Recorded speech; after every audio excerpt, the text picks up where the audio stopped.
I want to start off this video with a very quick preface that I really do enjoy Black Ops 6 Zombies, and even Cold War to some extent.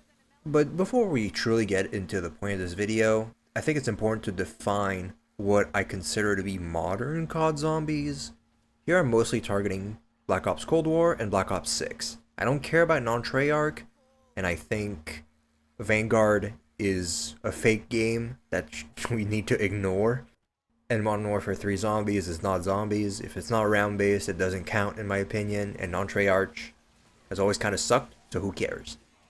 You could technically consider Black Ops 4 modern because it's kind of the start of some of the issues I'm going to talk about, but I actually don't entirely think it applies to Black Ops 4. And you'll see why later. Yes, it starts the system mechanics that eventually became what we got in Cold War and Black Ops 6, but that's not what this video is about. Actually, I don't really want to talk about the global systems in these games, because they're flawed, but they're not my big issue with these games. This video is born out of a very weird idea that showed up in my mind recently, and it was a really interesting thought I noticed. I noticed that I go back to old zombies a lot, especially Black Ops 3 and 1 and 2 to a pretty big extent as well, and even Black Ops 4. And I found that kind of curious because Cold War came out 5 years ago at this point, and I haven't played it once since then. And even before the end of its DLC map cycle, I already didn't care anymore. I barely played Forsaken, and it was pretty bad, so I don't regret it, but you know. The same is happening with Black Ops 6 right now. I played that game a ton when it came out, at least like 200 hours. And I did the entire Nebula camo grind. I really quite enjoyed its launch, and the first few maps as well. But I noticed that I kind of just stopped caring, even when new maps came out. I hadn't played Shattered Veil before I went back for this video. I just didn't care anymore. And I didn't find myself going back to the other maps either. And when playing over these past few days to try and make this video, I found myself kind of not that interested, and thinking I would have had a better time if I played an older zombies map than the maps I was playing there. And I found myself asking the question, what makes these maps different from the older ones? Why am I not entirely engaged in these anymore now that I've played them a bunch? Whereas I can go back to Black Ops 1 or 2, maps I've played a stupid amount and still have a great time. So what's so different here? I think I've arrived at a pretty good answer. It's not actually about the systems of each game. It's about how many elements are unique to a map. When I ask myself what zombies map I want to play, I don't just ask myself which game has the right systems and then pick a map on that game. And even if I do, it's pretty different with modern zombies. What I often do is I have a map in my mind that sounds really fun to play because there's some draw to these maps. And I feel like modern zombies maps are so forgettable because there's so little that differentiates them from each other. Even within different games, between Cold War and Black Ops 6, all of it feels super samey. And especially just within Black Ops 6, for example, I have so little reason to pick one map over another on the same game. Why would I play Terminus over Shattered Veil or Citadel? There's so few elements there that differentiate these maps, is actually my point here. That might sound like nonsense, but we're going to do a pretty interesting exercise here together to try and see why I have that perspective. What we're going to do is we're going to go through each map through Black Ops 1 and Black Ops 2 and try and name every single element that is completely unique to each map. And then we'll do the same with Black Ops 6 at the end, just to see how big the difference is in the amount of unique things each map has. So obviously we have to put a few criterias here for this to make sense. First off, I should say I don't really care about main quests and maps. I think the average player doesn't really play main quests, and if they do, they play them once and never play them again. I'm kind of part of that pack where I try and give them a shot, and I enjoy them for the first time, but I'm not a big fan of having 7 YouTube tabs open anytime I'm trying to play a game of zombies, so I don't really redo Easter eggs all that often, the main quests, right? I still obviously do the quest to get the wonder weapons on any map, which is a thing that starts more so in late Black Ops 2 to Black Ops 3, but is very present in modern zombies. That's not the point of this video again either. We could have an entire discussion about this. But all of this to say, main quests, I'm not really going to give too many points as like unique things. I'm also not counting something being reused in a remake or in a remaster of some sort as making an element not unique, because that's kind of silly. I am, however, counting an element being reused in other maps, either in the same game or a game after, as something that's not really unique. If you introduce a system, but it's then used in 4 other maps after, that's no longer a unique point of this map, right? It no longer draws you to the map because you can enjoy that element on so many other maps. But let's get started, and it probably will be a little clearer as we do. First off, we do have to start with Black Ops 1. We're going to start, obviously, at the starting point of Kino. Kino der Toten actually I think is a very overrated map, and it's actually going to show off a few elements that might kind of disprove my point, but I do feel that it's only fair to go through every map.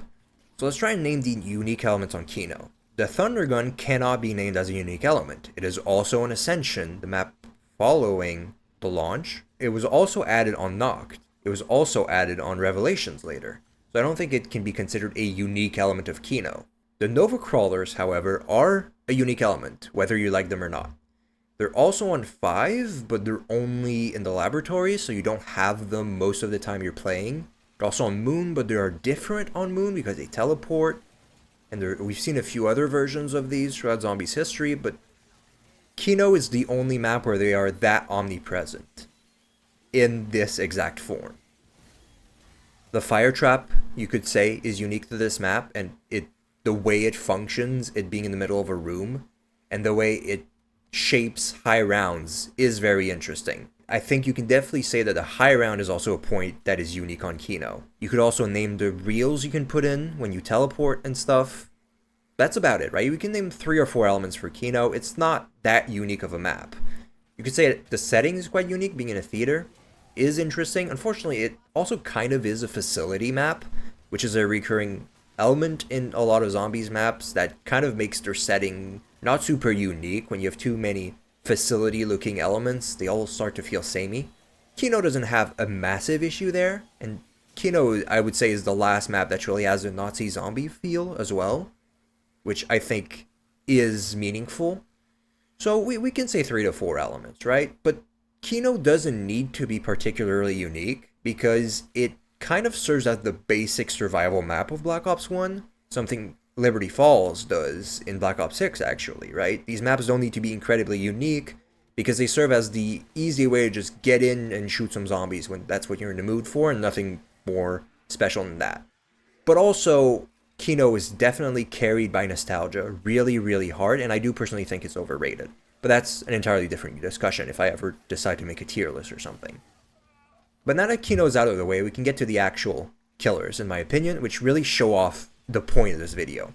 So let's start with 5, the other on-disc map, outside Dead Ops Arcade, which we're obviously not talking about here. So first off, 5 has a very, very unique setting. It's set in the Pentagon, which is really interesting vibes and really interesting visual design of this map. Second, it also has a unique cast of characters, which is, in my opinion, one of the funnest set of characters to play with in Zombies. But the fact that it's only on this map means this is an element that can draw you to this map, right? Whether you like the characters or not, the fact that they're only on this map means that if you want to play with these characters, you have to play 5. It gives you a reason to play. After that, we have the Pentagon Thief. He can be annoying, but he is only on this map. If you want to fight the Pentagon Thief, you have to play 5.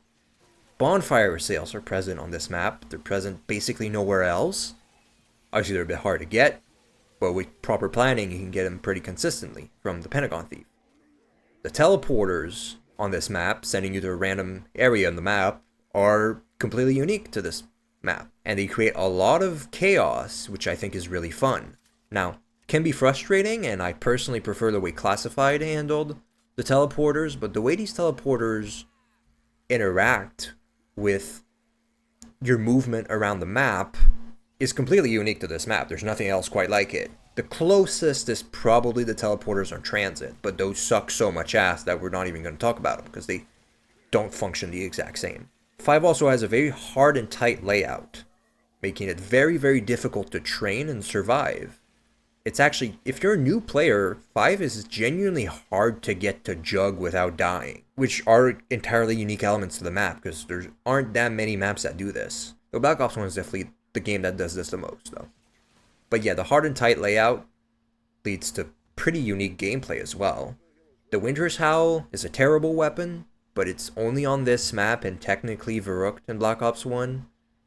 But who plays Verrückt? And the gun's shit anyway, so who cares? But it technically is a unique point of the map. 5 is one of the most unique high rounds, and hardest high rounds.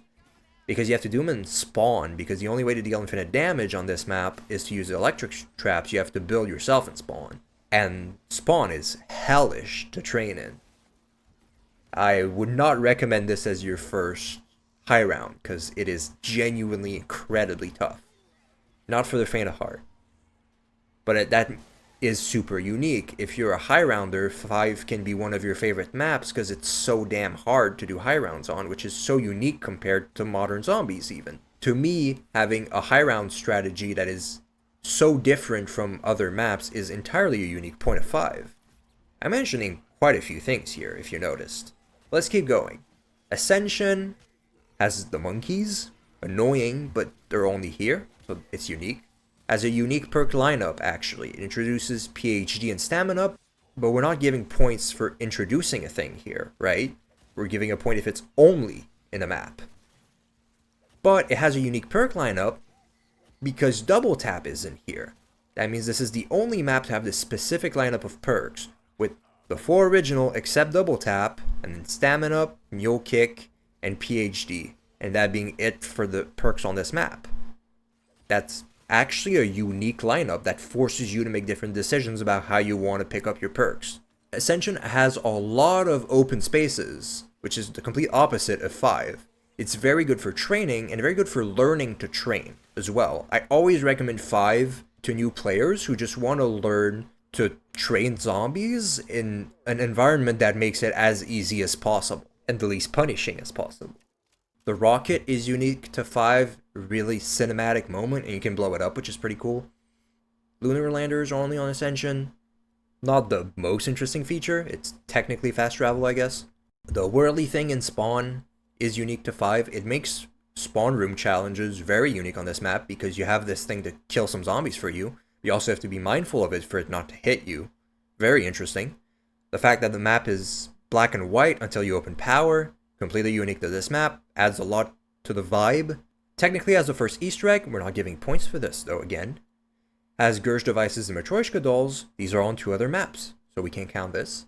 Unfortunately Ascension is kind of a facility map, which is a little bit of a down point I like to note. When a map is a facility map, I like to say, not a great thing. Let's move on. Call of the Dead. Let's start going a little faster so this video doesn't take forever. Call of the Dead, unique cast, and it's a celebrity cast. Very interesting and unique to this map. George Romero chasing you around, completely unique to this map. He drops a free perk as well, which is really interesting. Just like the monkeys can on Ascension. It could drop you a Wonder Waff if you do the Easter egg, which is very quick and solo, and generally is a very easy main quest to do. If you want to do high rounds, you will want him to drop Wonder Waffs, which is very interesting. That you're rewarded for killing this huge health enemy with perk drops and Wonder Waffs. Very fun and very unique. The frozen water is unique to this map. It's kind of annoying, but it changes the way you interact with the zombies as well, because you don't want to kill them in the water because it might steal your points, right? By freezing them before you entirely kill them, and you don't get the kill bonus from killing a zombie. Very interesting. The VR-11 is terrible in solo, but it's a unique wonder weapon, and that's only on this map, and it completely changes how it interacts with the game when you're in co-op, because shooting your teammate gives them insta-kill, which makes Call of the Dead the only map that is easier to do high rounds on with a teammate than alone. It's a lot of flavor for a map, entirely unique. Has a scavenger, only on this map. This also makes this map the best for PhD, because PhD is super easily available, and Matryoshka dolls are the only special equipment you can get for your special grenade, and you want PhD for those.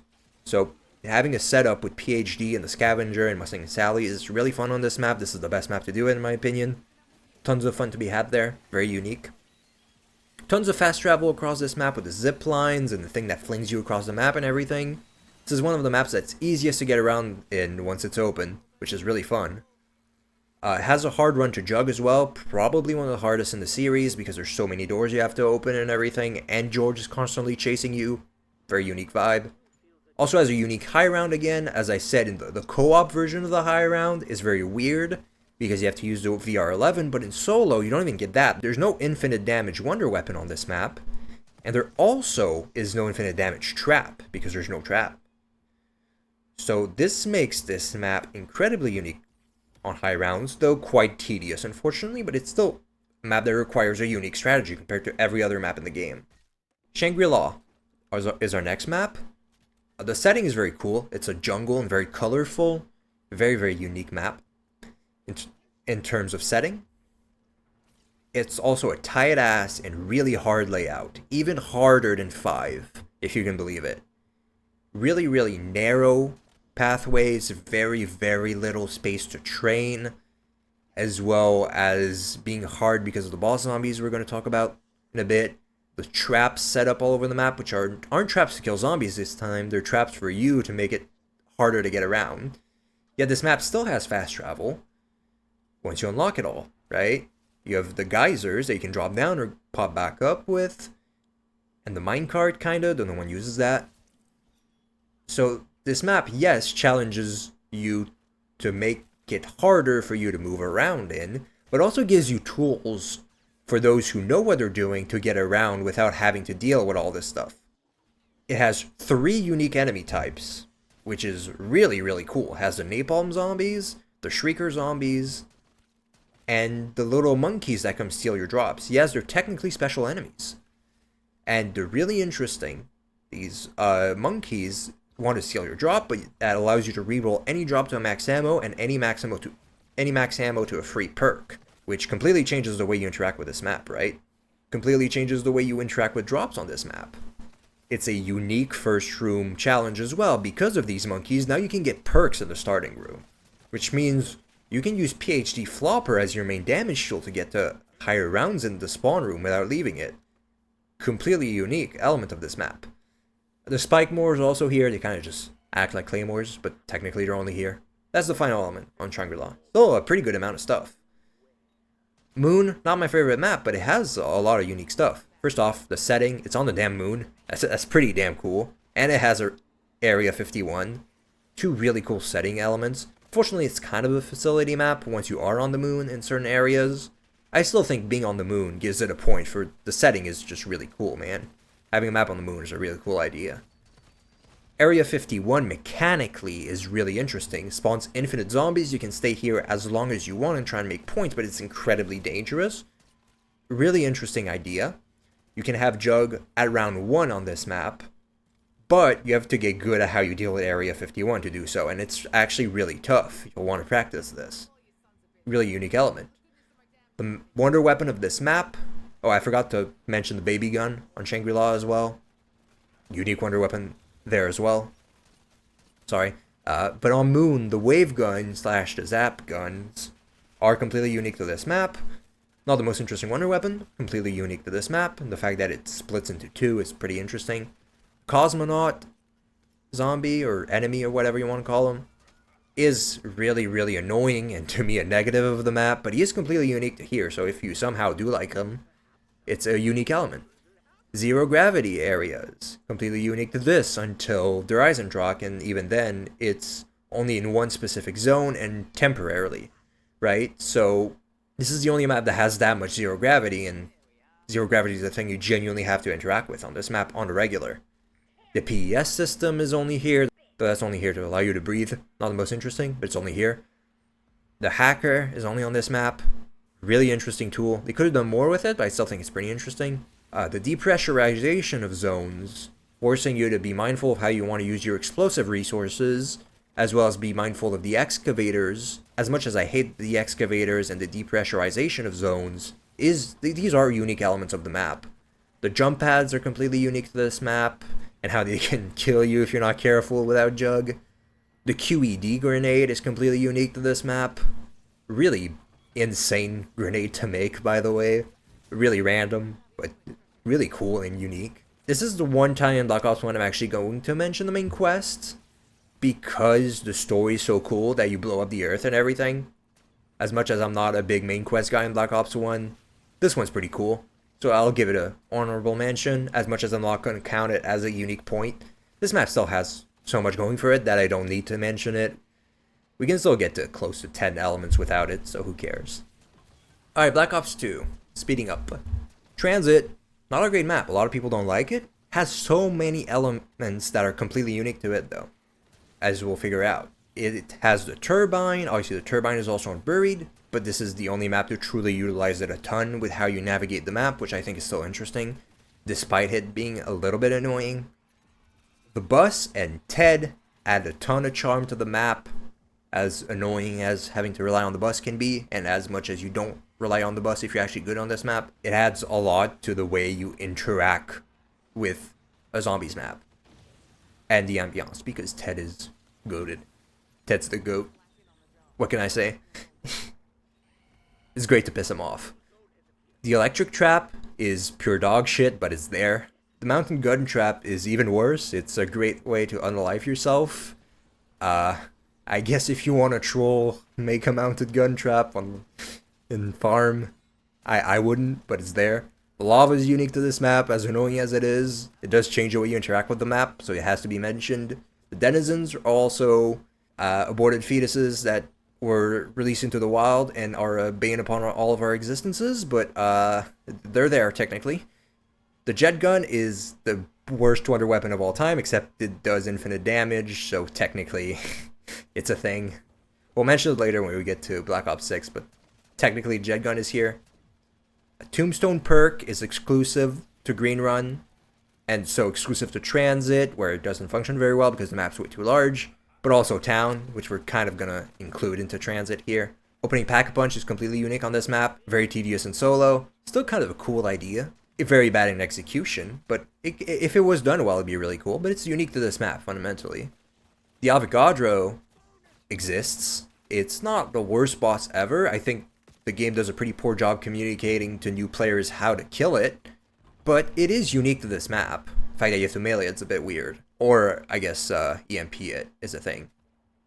The bus upgrades are actually really interesting. The fact that you have to use a turbine to open those doors and navigate the entire map to get them, and the fact that one of the ladders can also be used to get the Galva Knuckles. We have to pick between putting that above the bus or at the top of the diner, depending on whether you plan on getting Galva Knuckles or not. It is actually a pretty damn cool idea. It forces you to make genuine decisions in how you want to interact with the game. And genuinely, the bus upgrade is actually pretty cool. That's definitely not something I want to complain about. Technically, this map does have a unique high round, as tedious as it is, because you do have to rely on the jet gun, and that will take forever to get kills with, even if you know how to use it perfectly. Also, it's kind of nice that the bus can ram into zombies and kill them if you have the bumper upgrade. Pretty cool. But you know, it's not incredible. One thing really cool about this map, and if you ask players that kind of are shit at zombies, they actually kind of like Transit, is because it's so chaotic at lower skill levels with friends, right? Transit is really fun when you're terrible at the game. I know it is because I played it a lot when Black Ops 2 first came out, because it was my first zombies map and I sucked ass and I had a ton of fun with friends. So this map's kind of carried by nostalgia from bad players, actually. That's why some people actually are genuinely surprised when you say that Transit kind of sucks, because they remember having a really fun time with friends in all the chaos that is Transit. Doesn't really hold up when you're trying to optimize your gameplay though. And Transit offers a Green Run package, as I like to call it. Town, Farm, and Bus Depot.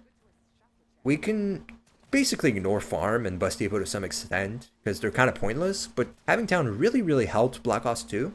Like having a survival map on disc that kind of serves a similar purpose to what Kino serves in Black Ops 1 and what Liberty Falls serves in Black Ops 6. I really like the idea of those survival maps. Put this on as a point for Transit, actually, because it's part of the package. Die Rise, another map that's not all that beloved by the hardcore community. Though some people actually like it. I think it has a lot of unique elements though. Despite me not absolutely loving Die-Rise, I have to admit it has a lot of unique elements. Die-Rise can't be accused of being boring, that's for sure. First off, the setting is actually really cool when you think about it. There being an upside down skyscraper next to a skyscraper that's just demolished and everything is actually a really interesting idea. The verticality of the map and making navigating the map so dangerous is a really interesting and unique point. And I don't think it was done super well, but this map has a super unique layout because of this.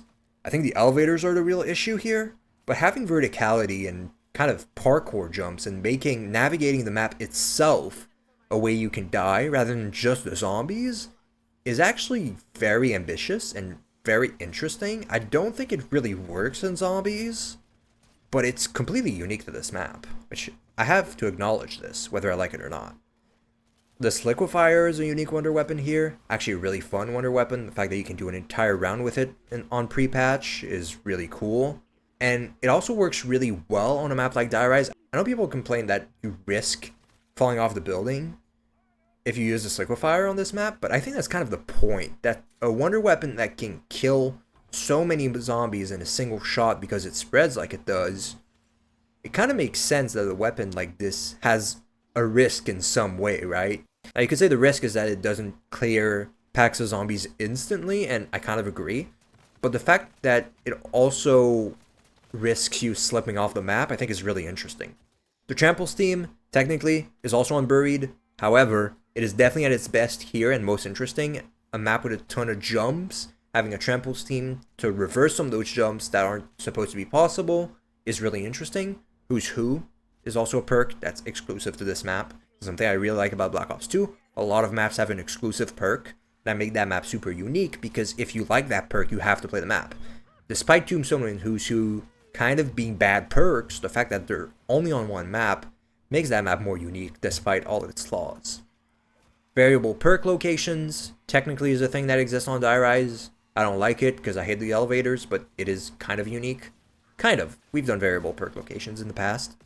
Jumping jacks, the enemy type, are kind of unique. They reuse the Nova 6 crawler aesthetic, but make it into a different enemy. It's not really dangerous, but it's interesting that it gives you a free perk drop if you kill them all without you missing a single bullet, which usually means just not shooting and either knifing them or using your trample steam.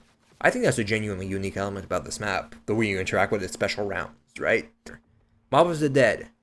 Setting, really cool. It's in Alcatraz. Like, come on. The prison vibe is also really cool. The general vibe of this map is really cool. The visual design and everything. And I think this map has the most interesting sound design of any zombies map in history.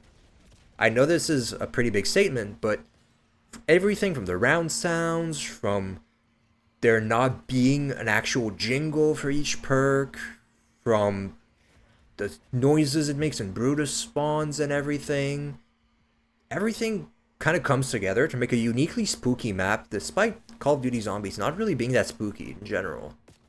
Very, very interesting atmosphere, and the sound design does a lot for it, which I had to mention as a unique thing. Next up, the plane, and you know, the way the setup flows on this map forces you to visit the whole map and gives a point to a lot of the areas that would normally kind of not have a point in Black Ops 1. Having this kind of quest to do Pack-a-Punch, I think, works really well on this map, surprisingly enough. I love Mob of the Dead, obviously. I don't have to hide that. The Hell's Retriever, and having to do dogs to get it is actually pretty interesting. Then the Hell's Redeemer quest also existing is not too bad. Kind of changes the way you want to interact with the map. I like that. The Blundergat is a really interesting wonder weapon. You can pick whether you want it to be acid or not for most of the game, because just pack-a-punching it and using it as the sweeper, one shot's still like around 30. And then obviously you want to eventually upgrade to the Acid Gat and the Vitriolic Withering, because those are really, really good versions of the weapon. Obviously they function as monkey bombs. Very interesting weapon, but it doesn't do infinite damage, which creates another unique high round, because the only way to deal you infinite damage in your direct kit is the Hell's Redeemer, which is not enough to kill every zombie. Obviously that's way too slow, so you end up using the Acid Trap and everything, which I think is really interesting. Brutus is an enemy unique to this map. actually works pretty well. I don't love the way he locks down things and you have to pay for to like unlock them, like your perks in the mystery box and everything, but I think it works fine enough on this map with the theme of a prison. Him locking down things in a prison, I think it's pretty on theme.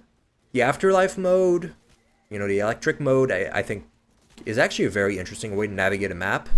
And it makes it a lot easier, but that kind of only serves to contrast the tighter and harder design of the map that's kind of more close quarters, which I think kind of works on this map too. Electric Cherry is new here. It was added obviously to every map in Black Ops 3 and everything, but I think it's by far at its best here. So I'm still going to keep it as a unique element because it synergizes so well with the Blunder Gap. And I think that has to be worth something. The unique cast of characters has to be mentioned again. Also one of the cooler casts in COD Zombies history. And this is a map that has a lot of unique weapons besides wonder weapons. The M1927 or Tommy gun is on this map on the wall, very emblematic of this map. The Uzi is here on no other map. The AK-47 is in the box for some reason. The Death Machine is in the box for some reason on this map. These weapons kind of really change the feel of this map and give you a reason to play it. If you feel like using an AK-47 or an M1927 in Zombies, there's not a lot of ways for you to do that without modding, right? M1927 is only here and on Origins. And I guess it's technically on Black Ops 4.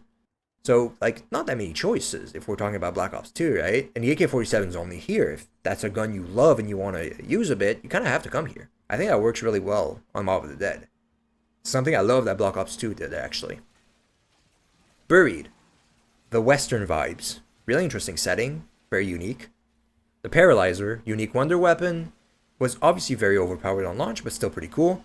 The Ray Gun Mark II, I'm still going to mention, despite it being retroactively added to every Black Ops 2 map, because its drop rate was made very low on those maps in the box, and this is definitely the map you want to play if you just feel like using the Ray Gun Mark II, right? Because it's the easiest to get it on. Again, there's a unique weapon here in the Remington New Model Army, which I think is pretty cool. The Time Bomb is exclusively on this map. Really interesting idea. A lot of potential to grief your teammates. Still an interesting tool that's only on this map. The wall chalks are actually pretty interesting because you can draw your own wall buys wherever you want them. That's pretty interesting. It really adds to the sandbox feeling of Buried. The LSAT being on the wall in Spawn, but there only being the ability to buy it once is actually pretty interesting. Kind of changes the vibe of this map, and the LSAT is not available on every map, obviously. It's also on Mob of the Dead, but I didn't mention because it's on 3 maps in total. The Vulture Rate is exclusive to this map, really adds a lot to the fact that you really play this map different from every other map. I do genuinely love Buried for some of these things, right? Vulture Rate being exclusive to this map really works to its advantage. That's why I love that Black Ops 2 didn't add all of its perks to every map, because it makes it different how you set up and what tools you have on each map by the time you're set up. Leroy's unique to this map, with his booze and candy mechanics adding a lot to this map. Subsurface Resonator is unique here, very overpowered but very interesting, kind of. Makes the high rounds a bit dull, so I'm not going to mention those, but it's there. The Head Chopper is unique, dog shit but unique. The Witches and the Witch's House are unique, and the fact you can get a free perk from them, pretty cool. Unique challenge because you take your points instead of your health. The Maze is a very unique and very daring idea to put into a Zombies map. I kind of like it a lot. The Teleporters in the Fountain you could even mention. The Perma perks exist in all the Victus maps, but this is the only one with PG Flopper as a perma perk, so if you wanted to use explosive weapons in Black Ops 2, this would be where you would do it, especially with the Mustang and Sally's not being on the only map with PhD, as we're going to see. And this is the only time in Black Ops 2 I'm actually going to mention an Easter egg, because this is the only time they've done a super Easter egg. If you do all 3 maps of Transit, Die Rise, and Buried, siding with the same character between Richtofen and Maxis, you can get an ending of that super Easter egg. Pretty damn interesting. I had to mention it despite me not being that interested in doing it, because it is fundamentally unique. Now, Origins. Set in the World War I trenches. pretty interesting setting actually. Despite it being a war map, which doesn't feel that unique for Call of Duty, surprisingly we haven't gotten that before in zombies. So I think it really works well. The 4 staves are genuinely an incredible idea. Having 4 wonder weapons is a really cool idea. Which obviously was done a lot after, but I think it's really well done in Origins, and even if you don't think it is, the fact that there's 4 wonder weapons and that they're all interesting wonder weapons obviously gets at least a point. You could even say 4 points if you wanted to. Massive robots are a unique element. Panzer Soldat's a unique element. The tank is a unique element. The Max's drone is a unique element. The golden helmet and shovel are a unique element. Zombie blood is a unique element. The challenge system is a element that was created here, and in my opinion is more interesting here than in Black Ops 3 because the challenges are always the same, so you can plan around them. But some people might prefer the other way. I just felt like mentioning it. The generators are a unique element. Though annoyingly they go down every few rounds. Whatever. The mud is a unique element, however annoying it is. The G-strikes are a unique element. The elemental punches are a unique element. The new STG is a unique element. The new MP40. Both of these are different from the World at War and Black Ops 1 versions of these weapons. The Scorpion, the Scar H, the KSG, and the MG08 are exclusive to this map. So is the Mauser pistol as a different starting weapon that doesn't become Mustang and Sally's. PhD is exclusive to this map on Black Ops 2. That is a lot of unique elements if you didn't notice. And finally, we're going to finish off Black Ops 2 with an honorable mention to Nuketown Zombies, which I think is very underrated. Nuketown, interestingly, despite being a simple survival map in a game that already had a simple survival map, has a unique purpose, which I think makes it a meaningful map. It functions as a challenge map, because you get random perk spawns over time, so you can just not have Jug by round 20, which I think makes it a very interesting map to try and get better at zombies. It also has one weapon that's on no other map in the M27. Despite it being such a simple map, it still has unique elements, which I think has to be mentioned, and also has the LSAT technically, but that's on a few maps. Now, you've seen just how many elements I could name for these maps, especially a map like Origins, despite me not being the biggest fan of Origins anymore. And I've tried to be fair with these maps and only judge them on what elements are still unique to this day, because I don't want to be clouded by nostalgia, and I want to judge the maps for how they hold up to this day. So now let's do the same with Black Ops 6. This is a very recent game. That means most of its elements shouldn't have been reused by later games. But as we'll see, that's not even enough for it to get past even 2 to 3 unique elements per map, when we found that there's like anywhere from 5 to 15 in older maps, usually around 10 as an average, I would say. Maybe closer to 7 or 8, but as we'll see with Black Ops 6, it's way lower than this. Let's start with Liberty Falls. This functions as the survival map of the game, so I want to give it a little bit of slack. Still, as we'll see, even then it's not that unique as a survival map. First off, 0 points for the setting. Feels like a multiplayer map. It's just a little town they slapped into zombies. I want to give it negative points for that because that's so unoriginal. As people call it, Liberty Balls. Pretty fair. The jet gun is here again. Yay. We've brought back the worst wonder weapon in history. At least we've made it actually good here. It's incredibly good, actually. It's quite overpowered. But I kind of like that, but can we truly call it a unique element if it's reusing a wonder weapon? At least it's a new take on it. Maybe we can give it half a point for something unique, because of how uniquely garbage the jet gun used to be. If you feel like using the jet gun, you're definitely going to play this map over Transit, probably. So maybe we can give it a point and be nice. Let's talk about its special enemies, because that's one way we usually get a lot of points for a map, right? Especially looking at something like Shangri-La. Well, we have 2 types of special enemies here that are just the little vermin guys, which are on every damn map. So we're not going to count those. We have abominations. Big, stupid monsters. Well, turns out these guys are from Black Ops Cold War, so we can't count them as a unique thing. And they're bullet sponges, and they're miserable to fight, and they remove a lot of fun that could have been had on this map, unfortunately. Well, there's also manglers. Are these unique?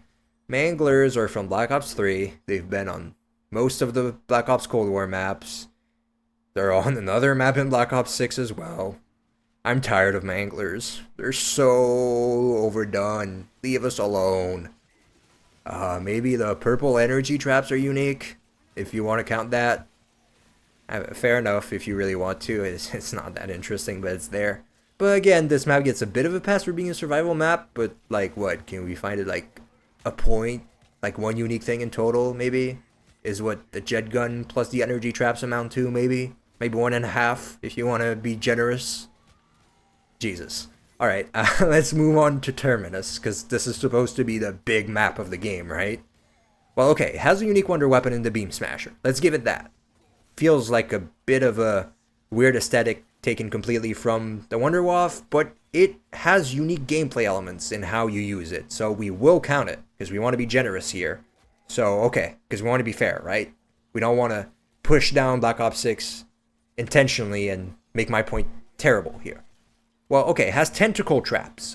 These kind of function like just electric traps in the doorway, right? Because they just kill shit in the doorway. But you can crouch under them.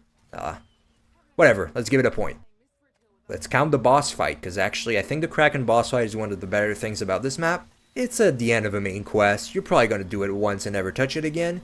But I think it's cool enough to give it a point, alright? It's the coolest boss fight in this game, in my opinion. Let's count it to be generous.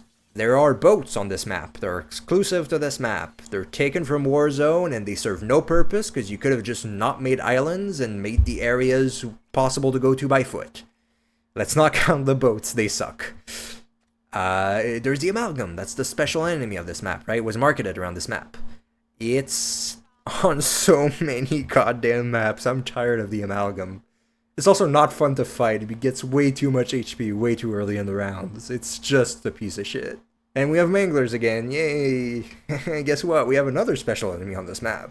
We have Parasites from Black Ops 3.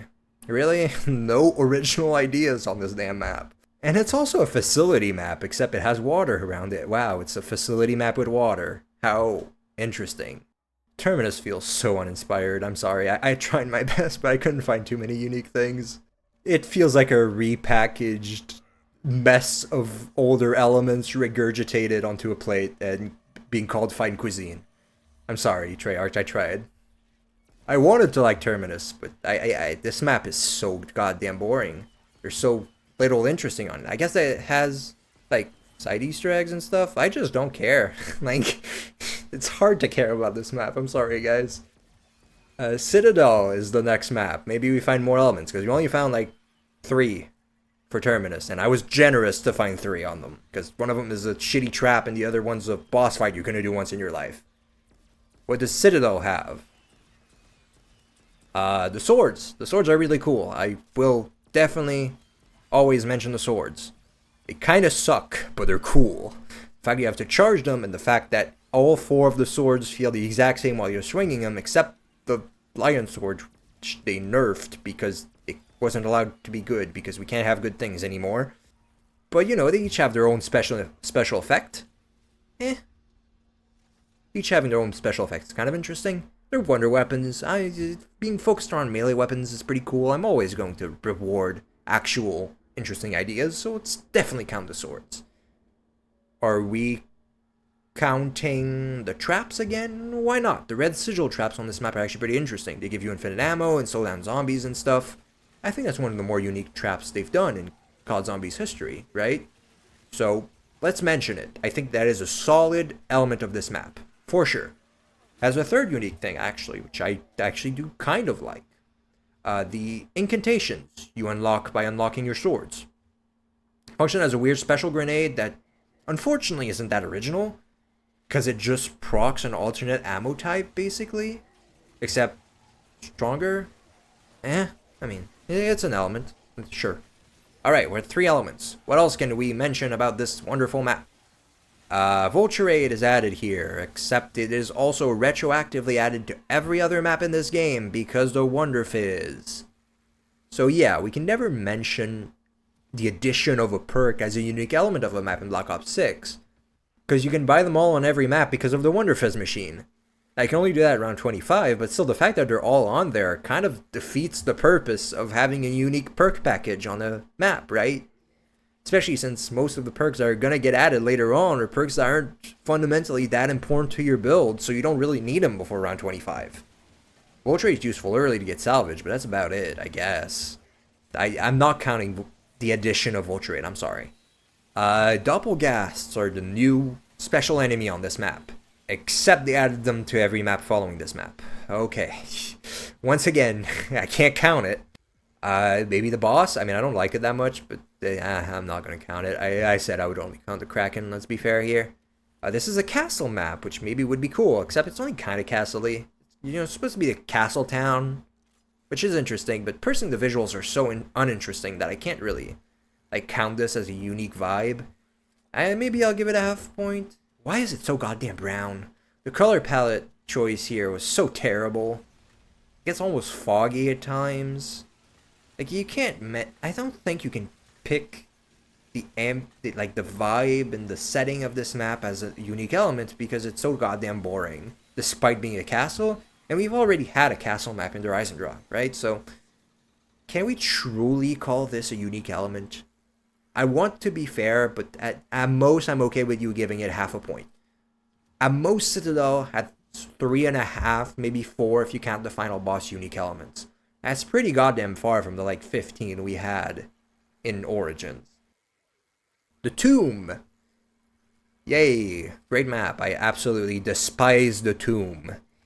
This is in serious contention for my least favorite map of all time from Treyarch.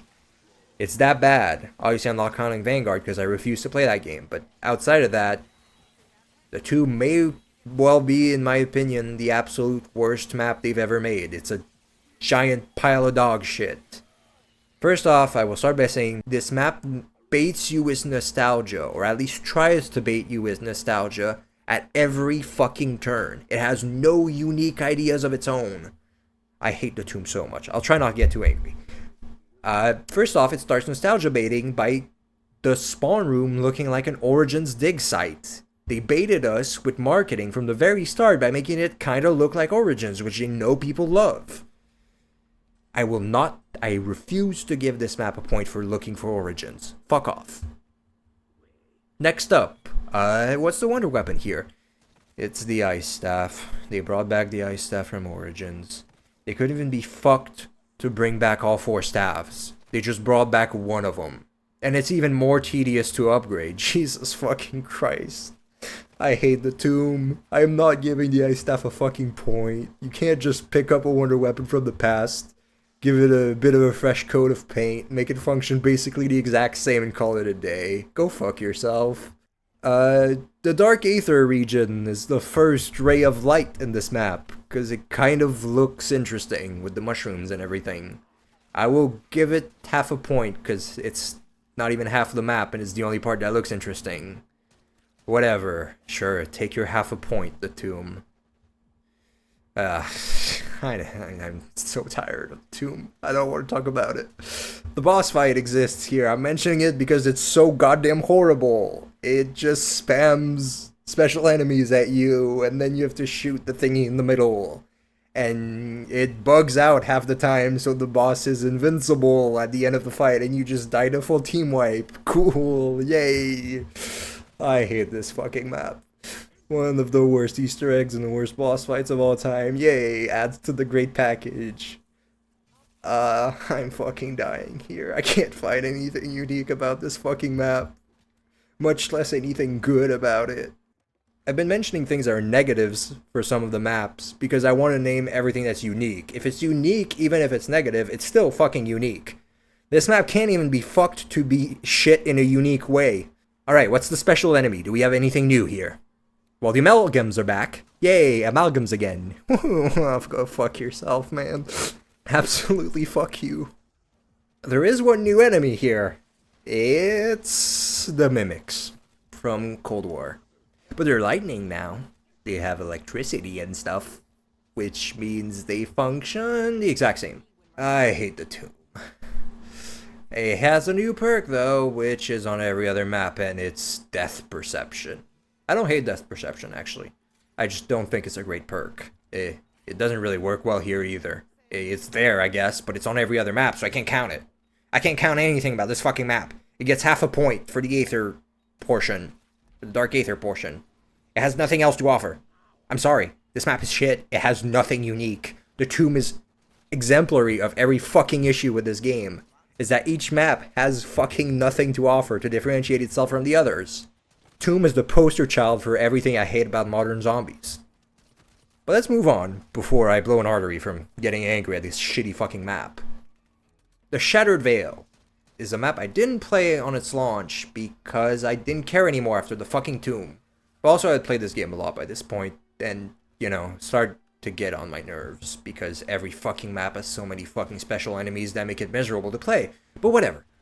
And also because there's so little unique about each map. I'm trying not to be mean about this game, but man, it does everything to make me hate it. The Shattered Veil is a genuinely good map. Yes, I've said it. It's probably even the best map in this game. I played it like twice. I'm sorry I did not care anymore, but I will admit that it is a great map, and had it been on disc, I would have played it a ton. I'll say it. It's still not fucking unique, and I probably won't go back to it very much because it doesn't have anything to differentiate itself despite being super solid.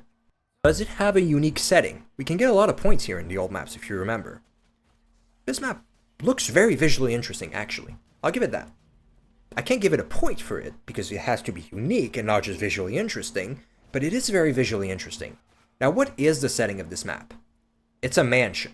Have we done that before? Yes, Black Ops 4. Dead of the Night has a mansion. It's a clue type mansion like the board game. Much cooler than just the mansion in Shattered Veil. But the mansion in Shattered Veil does have something interesting. It kind of looks like a museum, which I think is a really interesting locale for a zombies map. Why isn't this map set in a museum? Why is it a mansion? Whatever. It's also kind of a facility map. Womp womp. The underground is all of a facility map, and it looks very cool for a facility map. I think Shattered Veil is the exact way to do a facility map, actually. Which is why I'm going to give half a point for the setting. Because the kind of museum-looking part is really cool. It's a very visually interesting map. But also the facility part is the way you should be doing facility maps in zombies. If we're going to be making these maps, they should have a part that's not facility map, and the facility map part should be very interesting. The area with Sam is super cool. I actually do like it a lot. This is how you should be doing facility maps. But the setting isn't that unique, unfortunately. Now, what about the wonder weapons? There's multiple. Cool, it's not just the fucking ice staff. Well, we have special ray gun Mark IIs you can upgrade your ray gun Mark II into. Well, it's a new take on an old weapon. Surely that's interesting. Except, we have 3 versions instead of 4. Normally you'd have 4 versions of any wonder weapon, right? Well, we have 3 here. Okay, I can excuse that. What I can't excuse is that there's special ray gun Mark IIs. I'm fine with new takes on old wonder weapons. But why do special versions of a ray gun Mark II sound familiar? That's because they did this already in fucking Black Ops 4.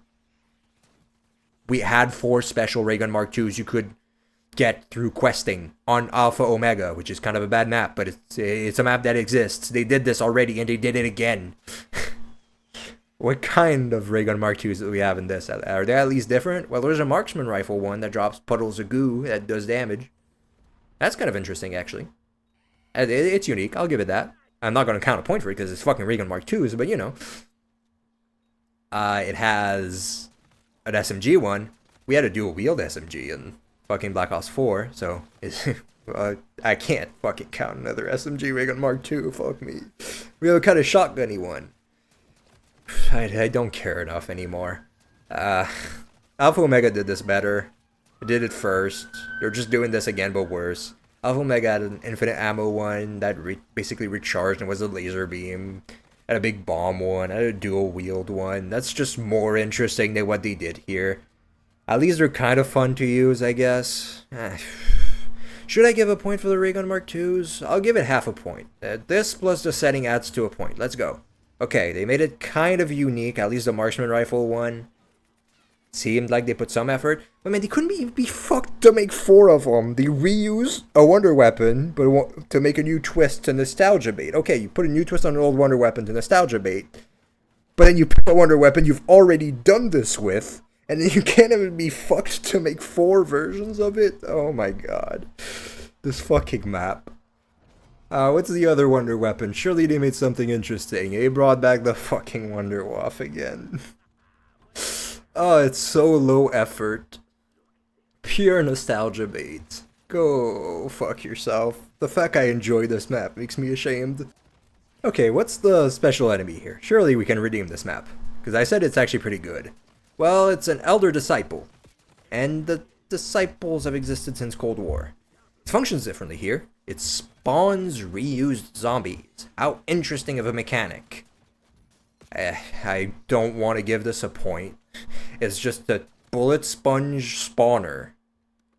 Cool, and it can spawn doppelgas, which can evolve into amalgams. Jesus fucking Christ, go fuck yourself. Let's give it a point. I'll try and be nice for a little bit. It has a cool boss fight, maybe. The T-Rex. I'm not counting that. I can't. I'm sorry. We have toxic zombies. Actually, we've done toxic zombies in the past in Black Ops 4 with the catalyst zombies. It's done differently here, at least. They're actually pretty fast, and they leave a puddle of goo on the ground that's dangerous. I actually kind of like them. I think it's the first time we've had a zombie that's unique to a map in this game, so I'm gonna give it a point. I really hope that the last DLC map doesn't have the fucking toxic zombies, or I'm going to fucking cry. Is all I can say. Okay, what else does this map do? It adds double tap, except it's not normal double tap. It's kind of Black Ops 1 double tap, because it doesn't double your damage, except the augments can. Kind of, because not with headshots. And we couldn't be fucked to reuse the logo from Black Ops 1 or 2 to be more emblematic. So we made our new fucking double tap icon. Cool, I guess. Whatever. And we made a new machine. Yeah, fine, whatever. I just don't care. It's on every other map. Who cares? Fucking Wonder Fizz again. So what? How many was that? Unique setting, half a point. Spark 2's half a point. But 1. We said 1 for the toxic zombies, maybe 1 for the disciples. We're at 3 at most, and I'm being generous here. This is so far from the amount of unique things in Black Ops 2 and 1. We got up to like close to 15 with Origins, right? Here, I don't even think we got past 3 points for a map. Maybe 4, maybe 3.5, whatever, if you want to be really generous. The fact that the map with the most unique things doesn't even get the 5 unique things is so goddamn depressing. This is why I wanted to do this exercise, to show you why I won't be coming back to this game in the future. Because so few things I'll remember about this game will be exclusive to any map, so like, there's nothing that'll pull me in to be like, oh yeah, I remember this map, that's something you can only do on this map. So few things are going to be like this in the future, and all the things that kind of are like this kind of suck. They're all like kind of bad wonder weapons or traps.